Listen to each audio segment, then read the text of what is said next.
강행한다고 밝히며 동참 유치원이 1,500여 곳에 달한다고 주장했습니다. 저는 당장 월요일날 일을 하러 가야 되는데 아이를 맡길 곳이 없었습니다. 당국은 개학 연기 시 즉각 고발하겠다고 경고했고 학부모들도 분노했습니다. 한미가 키 리졸브와 독수리 훈련을 중단하고 동맹이란 새 이름으로 연합 지휘소 연습을 내일부터 시작합니다. 병력 수만 명이 참가하는 대규모 야외 기동 훈련이 대폭 축소되는 건데 득실은 무엇인지 따져봅니다. 귀국길에 오른 김정은 위원장은 시진핑 주석을 만나지 않고 평양으로 직행할 것으로 보입니다. 미 언론은 미북 양측 모두 상황을 오판해 합의가 결렬됐다고 분석했습니다. 주말 내내 고농도 미세먼지가 기승을 부리면서 나들이에 나선 시민들이 큰 불편을 겪었습니다. 인천 앞바다는 수평선이 보이지 않을 정도로 뿌였습니다. 내일 오후엔 중국발 스모그까지 더해져 공기가 더 나빠질 전망입니다.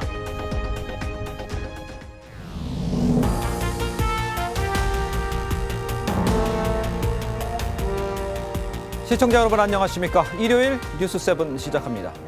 한국유치원총연합회와 교육당국이 유치원 개학을 하루 앞둔 오늘도 극한 대치를 지금 이어가고 있습니다. 먼저 한유총은 소속된 1,500여 개 유치원이 내일로 예정된 유치원 개학을 미루겠다고 밝혔습니다. 더 나아가서 폐원도 불사하겠다는 입장입니다. 자, 이에 대해서 교육당국도 강경 대응에 나섰습니다. 5일까지 개학을 안 하는 유치원은 바로 고발을 하고 한유총 설립 허가를 취소하겠다고 밝혔습니다. 당장 피해자인 학부모들, 당혹감에 분노를 감추지 못하고 있는 상황입니다. 오늘 뉴스7 과연 유치원 대란 현실화되는 건지 접점을 찾지 못하고 있는 한유총과 교육당국의 맞대결에 집중해 보도록 하겠습니다. 자, 그럼 먼저 김태훈 기자의 리포트로 시작합니다. 사립유치원 이익단체인 한국유치원총연합회는 내일부터 무기한 개학을 연기하겠다고 밝혔습니다. 사실상 대정부 투쟁 선언입니다. 교육부 장관은 위조된 무능 불통 장관으로서 우리나라 교육을 망치고 있으므로 임명권자인 문재인 대통령께서는 부디 윤해 장관을 파면해 주시고 한유총은 전체 사립유치원 4,220곳 가운데 35%가 넘는 1,533곳이 참여한다고 주장합니다. 이들은 사립유치원이 사유재산에 해당한다며 유치원 폐원 시 학부모 3분의 2의 동의를 강제하는 유아교육법 시행령 개정안과 유치원 3법 철회 등을 요구했습니다. 하지만 교육당국은 강경합니다. 개원 연기는 명백한 불법 행위라며 원생을 볼모로 잡은 한유총과의 협상은 없다고 못을 박았습니다. 유아교육법과 행정절차법에 근거하여 시정 명령을 하고 3월 5일에도 미개원 시 즉시 고발 조치할 예정입니다. 한유총 법인의 설립 인가 취소 절차에도 착수하겠다고 밝혔습니다. 교육부는 특히 개학 연기 의사를 밝히거나 응답을 하지 않은 유치원의 숫자는 전국 397곳에 불과하다며 대란은 없을 것이란 입장입니다. 공립유치원, 어린이집 등을 총동원해 긴급 돌봄 서비스를 준비하고 있다고 밝혔습니다. 한유총 측은 폐원 투쟁도 불사하겠다고 밝힌 가운데 전국 17개 교육청은 내일 오전 9시까지 모든 유치원에 교육청 직원 1명, 경찰 1명, 동사무소 직원 1명 등 3명을 긴급 파견해 개원 여부를 직접 확인할 예정입니다. TV조선 김태훈입니다. 자, 개학 연기 강행 소식에 학부모들은 당황하면서 분노를 감추지 못하는 분위기입니다. 한유총의 개학 연기 발표가 나오자 거리로 나섰습니다. 학부모들은 도대체 아이들은 어떻게 하란 말이냐면서 분통을 터뜨렸습니다. 한성원 기자입니다. 한유총은 해체하라! 한유총은 내 아이로 거래하지 마라. 엄마 화났다. 학부모들이 손에 쥔 팻말에 분노가 고스란히 담겼습니다. 개학 연기 유치원이 가장 많은 경기도 용인 지역에서는 한유총을 규탄하고자 100여 명이 넘는 학부모들이 모였습니다. 저는 당장 월요일날 일을 하러 가야 되는데 아이를 맡길 곳이 없었습니다. 화가 나고 억울해서 눈물이 날 정도인데요. 용인뿐 아니라 서울, 경북, 경남 등 전국적으로 사정은 마찬가지. 이 유치원 원생들의 당초 입학 예정일은 내일이었지만 연기된 탓에 아직 미정인 상태입니다.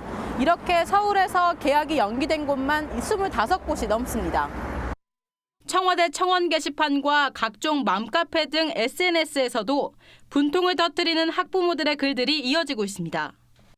교육당국이 긴급 돌봄 서비스를 무료로 제공하는 등 노력을 하지만 걱정에 찬 학부모들은 직장에 연차까지 내고 한숨만 쉽니다.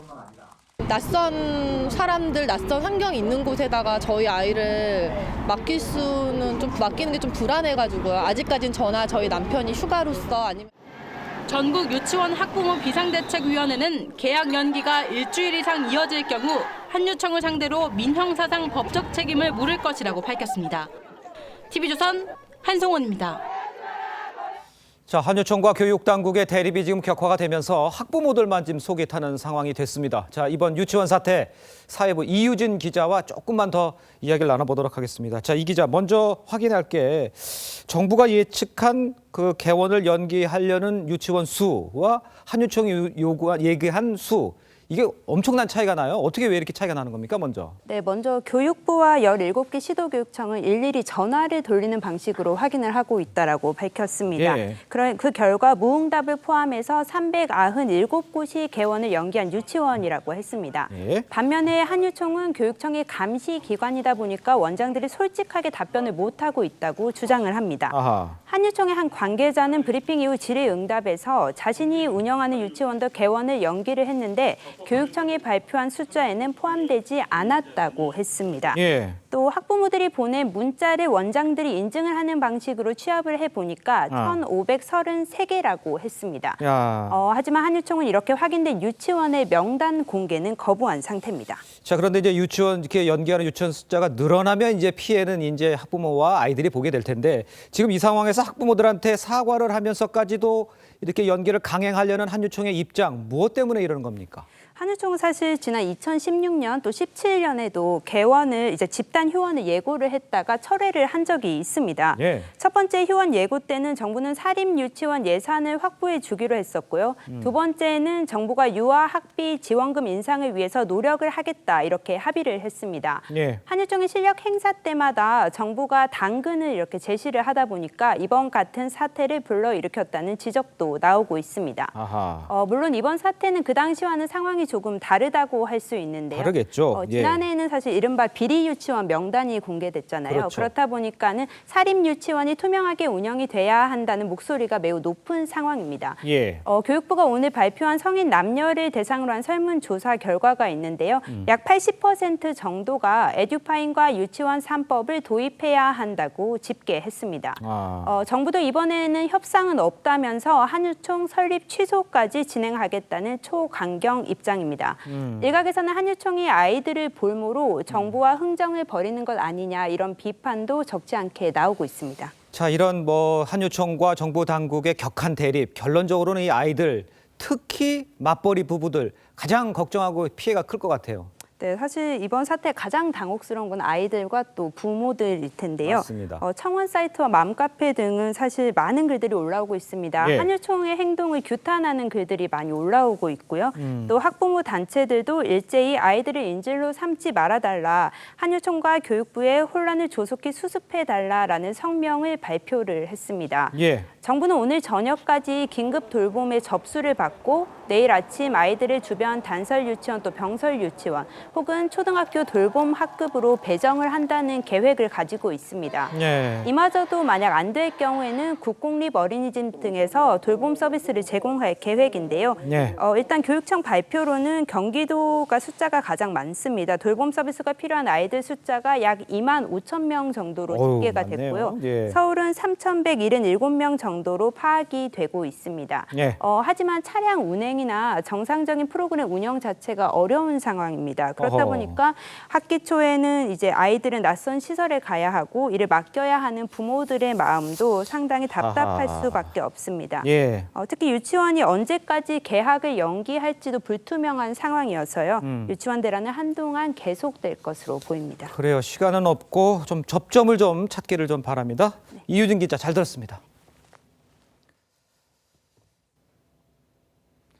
네, 다음 소식입니다.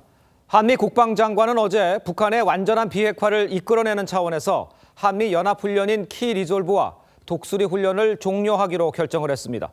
한국당은 일방적 무장 해제가 우려된다고 지적했습니다. 윤태윤 기자입니다. 한국과 미국은 키리졸브 연습과 독수리 훈련의 종료를 결정했습니다. 키리졸브 연습은 11년 만에, 독수리 훈련은 44년 만입니다. 베트남 하노이 2차 미북 정상회담 전에 잠정 합의하고 우리 시간으로 어젯밤 10시 양국의 국방부 장관이 최종 확정했습니다.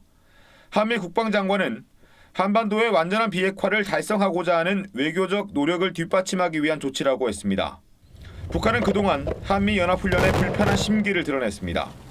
북한을 계속해서 대화로 견인한다는 차원에서 훈련 규모를 줄이는 그런 과정이라고 보고, 키리졸브 연습과 독수리 훈련은 한미연합 방위 태세를 유지 강화하기 위한 핵심 훈련이었던 만큼 우려의 목소리도 있습니다. 한국당은 북한의 비핵화가 보장되지 않은 상황에서 일방적인 무장 해제에 국민적 우려가 크다고 지적했습니다. 안보 무장 해제 우려를 불식시키기 위해 서둘러 미국과 한미 훈련 중단 재고에 관한 재협의에 나서야 합니다. 이런 가운데 트럼프 대통령은 한국이 연합훈련에 더 많은 지원을 해야 한다며 또다시 방위비 분담 증액을 요구했습니다. TV조선 윤태윤입니다. 한국과 미국의 이번 결정으로 연합훈련은 그 규모와 강도가 크게 축소됐습니다. 북한이 핵협상판을 깨지 않는 이상 이 미국 전략무기도 동원되지 않을 것으로 보입니다. 계속해서 안형영 기자입니다. 죽음의 백조로 불리는 비원비 폭격기, 스텔스 전투기 F-35, 그리고 떠다니는 군사기지인 항공모함. 미국은 매년 3월 초 2달 동안 진행되는 야외 기동훈련인 한미연합 독수리 훈련에 전략무기를 동원해 북한을 압박해왔습니다. 지상에서는 사단급 부대까지 실제 기동을 하면서 북한 도발에 대응하는 훈련을 했습니다. 하지만 독수리 훈련 종료로 이제 이런 대규모 연합훈련은 사라지게 됐습니다. 대신 한미는 대대급 연합훈련을 연중 실시하고 연대급 이상의 큰 규모의 훈련은 각자 하기로 했습니다. 매년 2월 말에서 3월 초에 실시했던 도상훈련인 키리졸브 연습도 동맹연습으로 이름을 바꿨습니다. 키리졸브는 일부 방어, 2부 반격으로 2주 동안 진행됐지만 올해 동맹연습은 일주일로 훈련 기간이 절반으로 줄었습니다. 키리졸브의 일부에 해당하는 방어 위주로 훈련을 진행함으로써 북한을 최대한 자극하지 않으려는 조치로 보입니다. 한미는 북한의 도발로 한반도 긴장이 고조될 경우에는 훈련 강도나 규모를 예전 수준으로 격상시킬 전망입니다. TV조선 안영영입니다. 문재인 대통령은 내일 국가안전보장회의를 직접 주재하고 미북 정상회담 결렬 이후에 대응 방안을 모색을 합니다. 국방부는 키리졸브와 독수리 훈련 종료에도 대북 방어 태세에 문제가 없다는 입장이지만 앞으로 한미 연합군이 손발을 맞추는 데는 어려움이 있을 수밖에 없다, 이런 평가도 나옵니다. 정수영 기자입니다. 북한은 그동안 대규모 한미연합훈련이 실시되면 미군의 전략자산이 전개되는 데 강하게 반발했습니다. 미국의 전략 자산들을 연이어 끌어들이며 북침 전쟁 서동에 계속 요를 올리고 항공유가 부족한 북한으로선 미군 폭격기가 한반도 상공에 나타날 때마다 대응 출격을 하기도 부담스러운 일입니다. 한미연합훈련 축소는 북한으로선 반길 일입니다. 하지만 작전 숙련도가 떨어지고 한미 양국군이 호흡을 맞출 기회도 적어져 연합 방위력 약화 우려가 나옵니다. 실제 실병 지휘를 통해서 습득할 수 있는 기량과 경험을 획득하는 그런 기회가 없어지고, 국방부는 연합훈련이 상시로 진행돼 방위태세에 큰 변화가 없다고 했습니다. 문재인 대통령은 내일 국가안전보장회의를 직접 주재합니다. 미북 정상회담을 평가하고 대응 방안을 논의하는 자리입니다. 일단 미국, 북한과 개별 접촉해 회담 내용을 정확히 파악한 뒤 대북 특사 파견 등 중재 외교 방안을 만들 것으로 보입니다. TV조선 정수양입니다. 김정은 위원장이 탄 열차가 베트남 방문 때와 같은 경로를 되돌아 북상하고 있는 것으로 전해집니다. 광저우와 베이징을 거치지 않은 채 이르면 내일 밤 북한에 도착할 것으로 보입니다. 귀국길에 중국 시진핑 주석을 만나지 않을 가능성이 높아졌습니다. 최지원 기자입니다. 지난 2일 오후 베트남 동당역을 출발한 김정은 위원장 열차는 19시간 만인 오늘 오전 중국 후난성 창사를 통과했습니다. 베트남 방문 때와 같은 최단 노선입니다. 당초 중국 경제 시차를 위해 광저우를 찾을 거란 관측이 많았지만 이루어지지 않았습니다. 시진핑 중국 국가주석 면담차 베이징을 들를 가능성도 낮은 것으로 전망됩니다. 중국 최대 정치 행사인 양회가 시작돼 물리적으로 어려운 데다 미북 회담 결렬 직후 중국 지도자를 바로 만나는 것은 부담일 거라는 분석도 나옵니다. 조선중앙TV는 미북 회담 이후 3일째 회담 결렬 보도를 하지 않고 있습니다. 대신 베트남 방문이 성과적이었다고 강조했습니다. 경의하는 최고 용도자 동지의 위엔남 사회주의 공화국 방문은 웬푸쫑 동지와 위엔남의 당과 정부의 특별한 관심과 뜨거운 환대 속에 성과적으로 진행되었습니다. 김정은은 이르면 내일 밤이나 5일 새벽 압록강을 지나 북한에 도착할 것으로 보입니다. TV조선 최주원입니다. 하노이 정상회담이 과연 왜 결렬됐는지 분석이 지금 계속 나오고 있는데 양측의 간극이 너무 컸다. 이런 지적이 미 언론으로부터 나왔습니다. 일괄 타결을 요구한 트럼프 대통령, 핵심 제재 해제로 응수한 김정은 위원장. 양측이 상황을 오판해서 합의가 결렬됐다는 겁니다. 유지현 기자가 전하겠습니다. 하노이 2차 미북 정상회담에서 합의를 거부하고 미국으로 돌아간 트럼프 대통령. 김정은 위원장과 좋은 관계를 발전시켰다면서도 북한의 비핵화 압박을 이어갔습니다. North Korea has an incredible, brilliant economic future if they make a deal, but they don't have any economic future if they have nuclear weapons. 뉴욕타임스는 트럼프 대통령이 2차 회담에서 북한의 그랜드 바겐, 즉 일괄 타결을 밀어붙였다고 보도했습니다. 모든 핵무기와 시설을 포기하면 제재를 풀어주겠다는 내용인데 북한이 반대해왔던 방식입니다. 이에 맞서 북한은 불투명한 영변 폐기 카드로 핵심 제재 해제를 요구하는 오판을 내렸다고 신문은 분석했습니다. 결국 미북 정상이 잘못된 배팅에 나선 것이 협상 결렬로 이어졌다는 겁니다. 월스트리트 저널도 회담 전부터 미북의 간극이 너무 컸다고 지적했습니다. CNN은 김 위원장이 회담 결렬에 대한 대비책이 없었다고 보도했습니다. 북한 대표단이 합의에 대한 기대감 속에 회담에 임했던 것이란 얘긴데 그만큼 북한 지도부의 리더십이 타격을 입을 것이란 전망도 나옵니다. TV조선 유지현입니다. 자, 미북 정상회담 결렬됐지만 북한 관계자가 국내 언론과 인터뷰를 하는 등 북한의 이 달라진 면모를 확인할 수 있는 자리였습니다. 일주일 동안 베트남에서 현지 취재했던 이 차정승 기자와 함께 현장에서 본 북한 얼마나 달라졌는지 좀 물어보도록 하겠습니다. 자, 차 기자, 과거에 예전에도 이제 북한 관계자를 취재한 적이 있었잖아요. 그때와 지금화 어떻게 많이 변했습니까? 네, 예전 리우올림픽 당시에 브라질에 파견된 북한의 2인자 최룡해를 취재한 적이 있었습니다. 예. 그러니까 2016년도니까요. 북한이 핵과 미사일로 긴장이 상당히 높아졌던 상황이었는데 제가 이제 최룡해를 취재하려고 근접해서 질문을 했는데 지금 이 화면에서 나오고 있지만 현장에서 가깝게 제가 다가가자 이렇게 가슴팍을 강하게 밀어치는 장면이 연출되었었습니다. 이런 경험에 비춰서 미뤄봤을 때 이번 미북 정상회담에서 북한 김정은 위원장이 기자들의 질문에 직접 대답을 하는 모습은 저로서도 굉장히 신선했습니다. 북한이 달라졌다라든가 또는 김 위원장이 정상국가 이미지를 만들려고 했던 게 아니냐라는 생각이 들 정도인데요. 하지만 트럼프 대통령하고 김정은 위원장 주변에 한국 취재진들은 없었습니다. 기왕이면 북핵 문제를 잘 아는 한국 기자들이 한국말로 또 예리한 질문을 던지는 그런 기회가 있었으면 했는데 북한은 그런 기회를 허락하지는 않았습니다. 그렇군요. 동당역에서 취재를 하는 도중에 김 위원장을 직접 가까이서 만날 수 있잖아요. 근데 그 당시 때도 왜 좀 질문을 좀 해보지 그랬어요, 직접? 그때 그런 기회가 있었는데 동당역은 이제 베트남 최북단으로 이제 열차가 넘어오는 최전선에 있는 지역이었는데요. 그러려고 마음을 먹고 생각거리를 갖고 또 위치도 가장 좋은 자리에서 있었는데 전날 밤 들리는 얘기가 한국 언론들은 포토라인에서 빠져라라는 얘기가 좀 전해졌었습니다.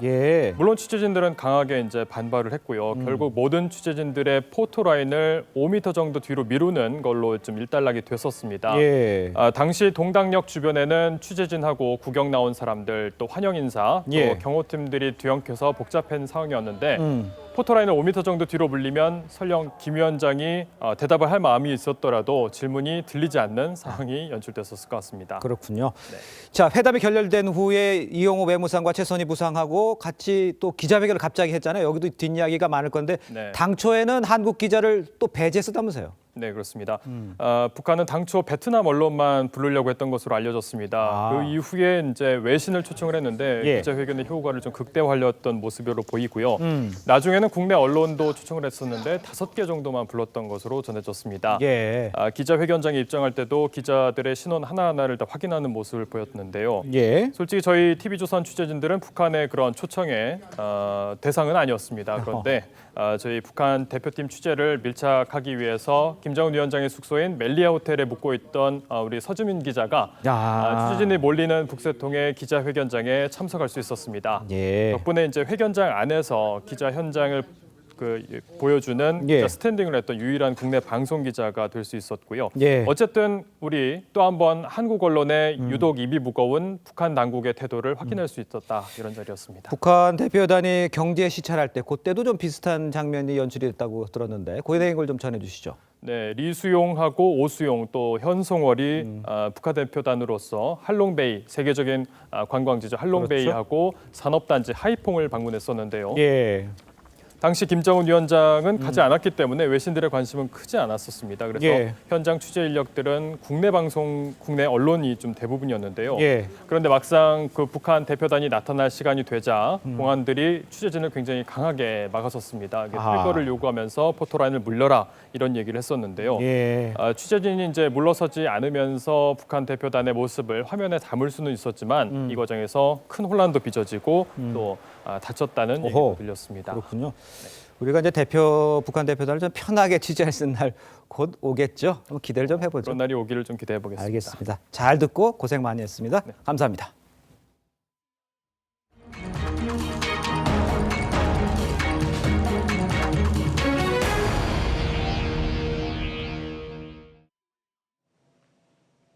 네, 오늘 낮 기온이 10도를 훌쩍 넘어 완연한 봄 기운을 느낄 수 있었지만 이 답답한 공기가 참 아쉬웠죠. 주말 내내 고농도 미세먼지 때문에 불편을 겪었는데 내일도 마스크 착용 꼭 하셔야겠습니다. 김주영 기자입니다.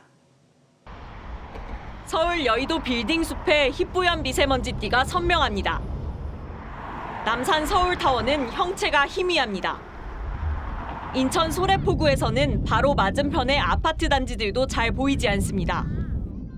중국에서 들어오는 미세먼지가 가장 먼저 상륙하는 인천 앞바다는 수평선이 보이지 않을 정도로 뿌였습니다.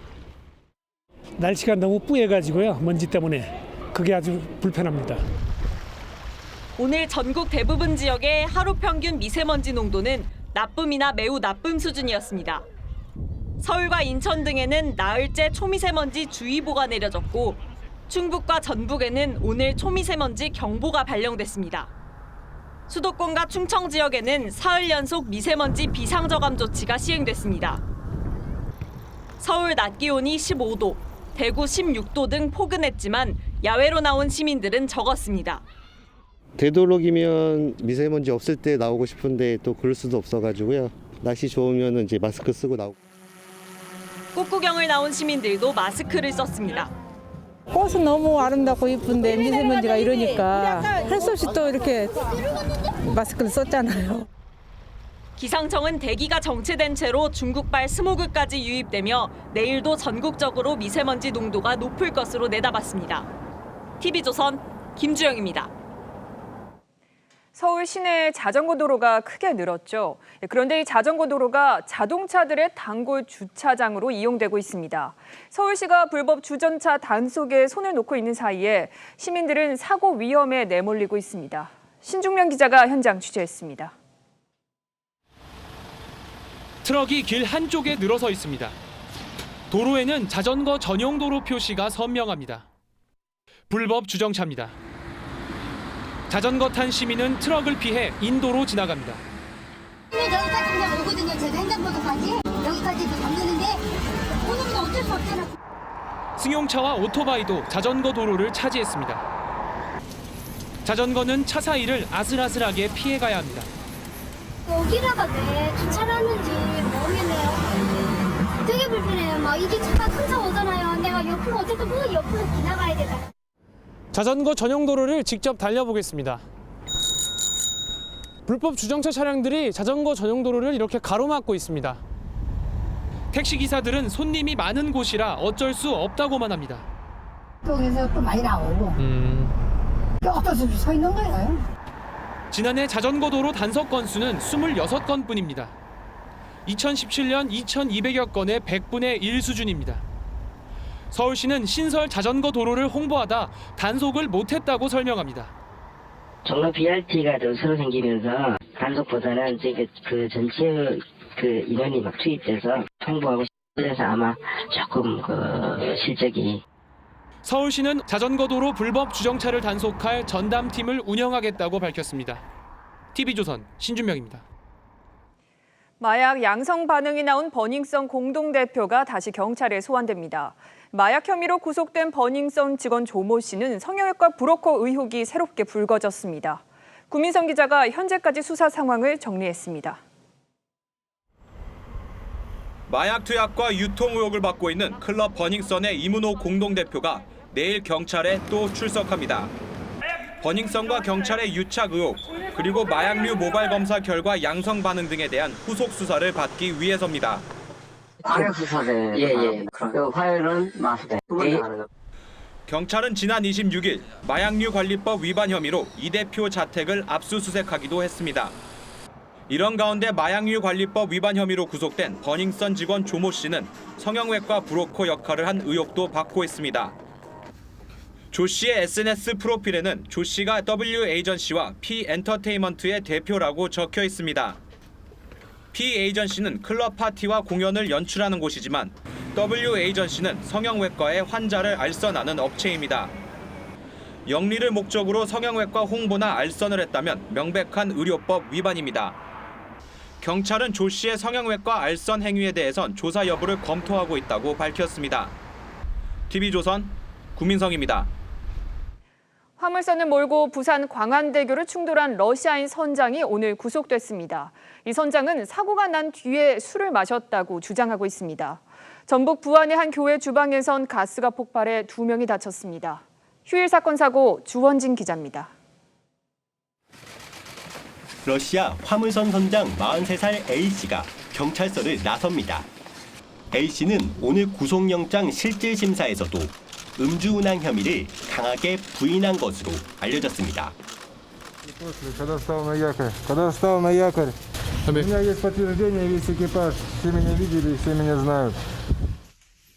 해경은 사고 당시 러시아 화물선 측이 충돌이 없었다며 거짓말을 한 것으로도 보고 있습니다. 처음에는 충돌을 했다고 합니다. 한 5, 6분 후인가 그때서 물어보니까 충돌 안 했다고 하지 않습니까? 그는 이제 자기 배면. 외벽이 무너지고 바닥은 유리 파편이 가득합니다. 오늘 새벽 4시 51분쯤 전남 부안군의 한 교회 주방에서 가스가 폭발했습니다. 식사를 준비하던 61살 박모 목사 등 2명이 화상을 입었습니다. 점심에 이제 예배 드리는 신도들이라고 해야 되나? 그분들 이제 밥을 준비하려고 했던 것 같아요. 오늘 오전 10시 34분쯤에는 충북 청주의 한 냉동물류 창고에서 불이 나 창고와 냉동류 10톤이 잿더미로 변했습니다. TV조선 주원진입니다. 정부가 수소 경제 선도 국가로 도약하겠다는 목표를 밝힌 가운데 각국의 현 주소를 진단할 수 있는 국제 박람회가 개최됐습니다. 자동차에선 우리나라가 앞서간다고 하지만 수소 에너지를 이용한 다른 분야에선 이미 세계 각국이 시장 선점에 나선 모습입니다. 일본 도쿄에서 김지아 기자가 취재했습니다. 자동차가 수소와 공기를 결합해 전기를 생산하고 이 전기로 난로가 작동됩니다. You can use to take electricity out of the car, and with those devices, it'll last roughly, for a family of 4, roughly 7 days. 일본 가정에선 이미 수소가 기름 보일러를 대체하고 있습니다. 냉장고보다 작은 이 수소 연료 전지는 가정집에 설치돼 온수와 전력을 공급합니다. 日本の政府は2030年ぐらいまでに、これを530万世帯に広げたいと言っています。 드론부터 자전거는 물론 산업용 지게차와 선박까지 모두 수소 연료 전지로 움직입니다. 일본 도쿄에서 열린 아시아 최대 규모 수소 에너지 박람회에선 수소 에너지 전반에 대한 세계 각국 기술력의 현 주소가 확인됐습니다. 우리나라는 2013년 세계 최초로 양산에 성공하는 등 수소차 기술 면에선 앞서 있지만 수소 생산, 저장, 충전 등 분야의 경쟁력은 다소 떨어지는 실정입니다. 이제 어떤 식으로 지금 기술을 개발하고 있는지, 가격 저감은 어떻게 하고 있는지 거기에 대해서 어떤 브로드한 내용을 좀 공유하고자 이렇게 왔고요. 수소 경제 주도권을 쥐기 위한 더욱 과감한 투자와 연구 개발이 절실해졌습니다. TV조선 김자입니다. 최근 개별 정치인과 정당 등이 SNS를 통한 정치 활동 많이 하고 있죠. 그런데 중앙선관위원회가 SNS를 이용한 모금 활동이 위법 소지가 있다고 판단을 했습니다. 최원국 기자입니다. 자유한국당 홍준표 전 대표의 유튜브 채널 TV 용카콜라의 한 라이브 방송입니다. 채팅창에 응원 댓글과 함께 10,000원, 20,000원부터 40만 원에 달하는 금액이 전송됩니다. 유튜브 시청자가 원하는 금액을 방송하는 사람에게 보낼 수 있는 슈퍼챗 기능입니다. 1인당 하루 최대 50여만 원, 일주일에 최대 200여만 원까지 보낼 수 있습니다. 최근 여야 할 것 없이 정치인은 물론 정당까지 소셜미디어를 이용한 정치 활동을 활발하게 하고 있습니다. 중앙선거관리위원회가 유튜브 등 소셜미디어를 이용한 정치인 후원 활동에 제동을 걸었습니다. 선관위는 소셜미디어를 이용한 시청자의 금전 제공은 정치자금법상 기부에 해당한다며 위법의 소지가 있다고 판단했습니다. 바로 그 의원에게 혹은 해당 정치인에게 정치자금을 후원하는 격이 되기 때문에 그거는 정치자금에서 정하지 않는 방법으로 후원금을 모금하는 것이거든요. 다수의 네티즌을 이용해 이른바 쪼개기 후원으로 정치자금법상 개인 후원인의 기부 한도액인 연간 500만 원을 넘길 수 있다는 겁니다. 선관위는 정치인이 정치자금으로 제작한 영상을 게시하면서 광고를 하고 수익을 얻는 것도 위법이라고 판단했습니다. TV조선 최원국입니다. 네, 놓치면 아쉬운 더하기 뉴스 시간입니다. 오늘은 정치부 박지호 기자와 함께하겠습니다. 자, 더하기 뉴스 첫 번째 키워드 보겠습니다. 군 복무 계속한다. GD, 빅뱅의 G드래곤 모습인데 무슨 내용입니까? 네, 군 복무 도중에 중간에 전역 가능성이 제기가 됐었죠. G드래곤 권지용 씨가 군 당국의 복무 적합 심의에서 적합 함정을 받아서 계속 군 복무를 하게 됐습니다. 앞서 권 씨가 군 복무 부적합 판정을 받았다 이런 언론 기사가 나왔었는데요. 사실이 아니었습니다. 권 씨는 지난해 2월 27일 입대해서 육군 제3사단 백골 부대에 배치돼 복무해 왔습니다. 그러나 군 병원 1인실 입원 사실이 알려져 특혜 논란이 시작이 됐고 최근에는 1년여 복무 기간 동안 휴가 일수가 100일이 넘었다는 보도도 나왔고요. 그렇죠. 또 이와 관련해서 상병 진급을 못하고 여전히 일병이라는 그 사실이 알려져서 군 생활 내내 화제를 몰고 있습니다. 그렇군요. 자, 두 번째 키워드 보겠습니다.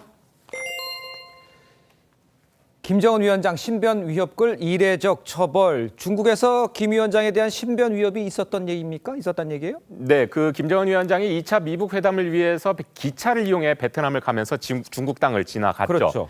이 김정은이 중국 영토를 지나갈 때 중국 채팅 사이트에서 한 중국 네티즌이 어느 나라의 지도자를 암살하려 한다며 뜻 있는 사람 모여라 이런 글을 올렸다가 적발을 당했다고 합니다. 공공질서 교란 혐의로 구류 15일을 선고받았고요. 또 다른 중국인은 김 위원장이 지나가는 시간에 폭탄을 터뜨리겠다고 이렇게 썼다가 또 처벌을 받게 됐습니다. 이렇게 공공질서 교란 혐의로 중국 측 처벌을 받은 사람이 알려진 게 4명인데 그 지역인 중국 핑샹시 정부가 이례적으로 이들을 공개했습니다.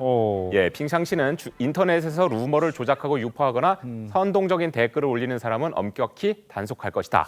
이렇게 경고했습니다. 근데 아까 구류 15일이라고 그랬는데 이 정도 처벌을 가지고 굳이 공개를 한 뭐 특별한 이유가 있습니까? 지금 김 위원장이 기차를 이용해서 다시 북한으로 귀환을 하고 있는데 김정은이 중국 땅을 또 관통해서 귀환을 함에 따라 혹시 모를 미연의 사고를 방지하기 위한 경고 차원이다. 이런 해석이 나오고 있습니다. 그럴 수 있겠는데요. 자, 마지막 키워드 보겠습니다. 엄벌 청원 20만 돌파. 어떤 것에 대해서 엄벌 처벌하는 게 청원 20만을 돌파했다는 얘기예요? 네, 승객이 던진 동전을 맞고 그 뒤에 숨진 70대 택시기사 사건 예, 기억을 맞아요. 하시는데요. 기억납니다. 동전을 던진 젊은 승객에 대해 경찰은 당초에 폭행 치사 혐의로 긴급 체포를 했었는데 예. 별다른 정황이 없어서 폭행 혐의로만 검찰에 송치가 됐습니다.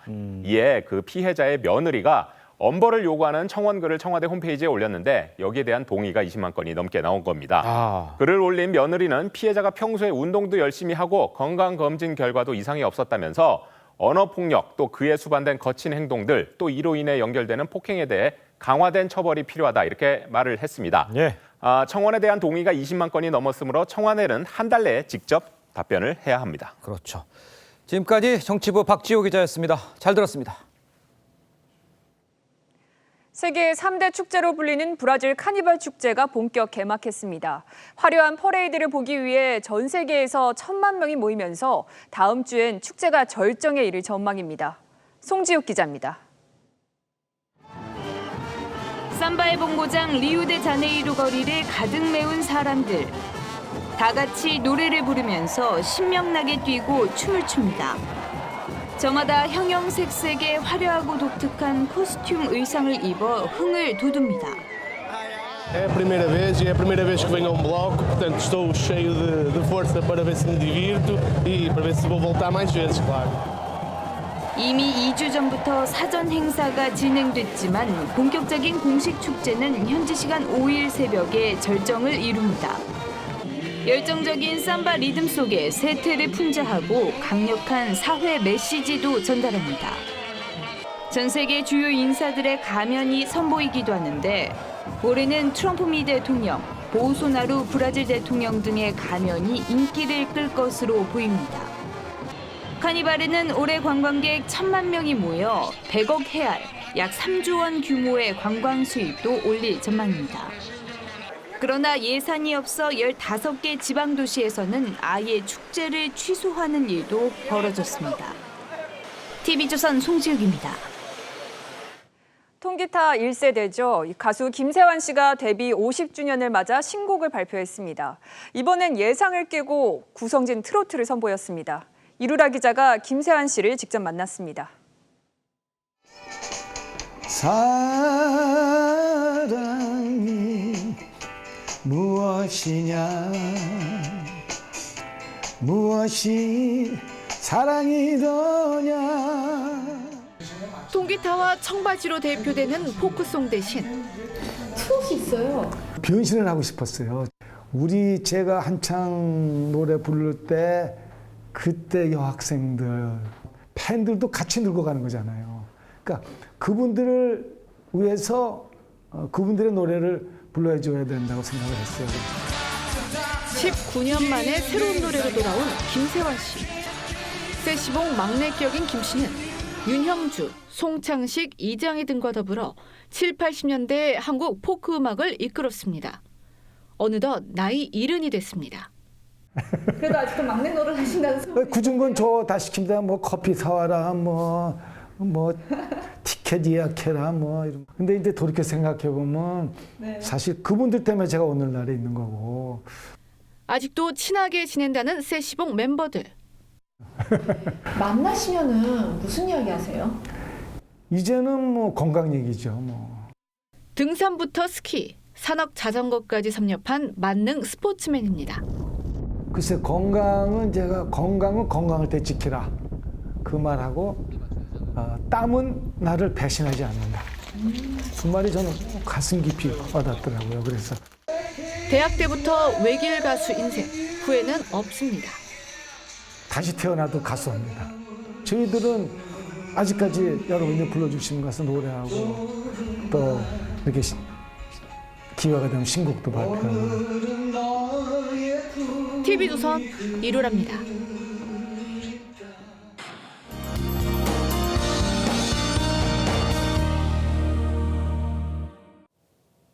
월요일 출근길에도 보건용 마스크는 꼭 챙기셔야겠습니다. 지금 쌓여있는 먼지에다가 내일은 추가적으로 중국발 오염물질이 더해질 것으로 예상되는데요. 따라서 수도권과 충청, 호남 지역은 초미세먼지 농도 나쁨에서 매우 나쁨 상태가 예상됩니다. 내일도 4월 초봄 날씨처럼 느껴지겠고요. 기온이 오늘보다 올라서 더 포근하겠습니다. 서울 아침 기온은 6도, 부산 9도로 오늘보다 2도에서 4도가량 높겠고요. 낮 기온은 서울 16도, 부산 15도로 포근하겠습니다. 제주와 전남 해안의 비는 내일 아침이면 대부분 그치겠고요. 비의 양은 제주에서 최고 10mm, 전남 해안은 5mm 미만이 예상됩니다. 이번 주는 낮 기온이 크게 올랐다가 밤에는 쌀쌀함이 감돌면서 일교차가 큰 전형적인 봄 날씨가 펼쳐지겠습니다. 기상정보였습니다. 과거에도 이렇게 하면 통해서인지 한유총의 무서부리 실력 행사는 도를 넘은 것 같습니다. 그렇다고 철저한 대안 마련 없이 강경 일변도인 정부의 대응도 문제입니다.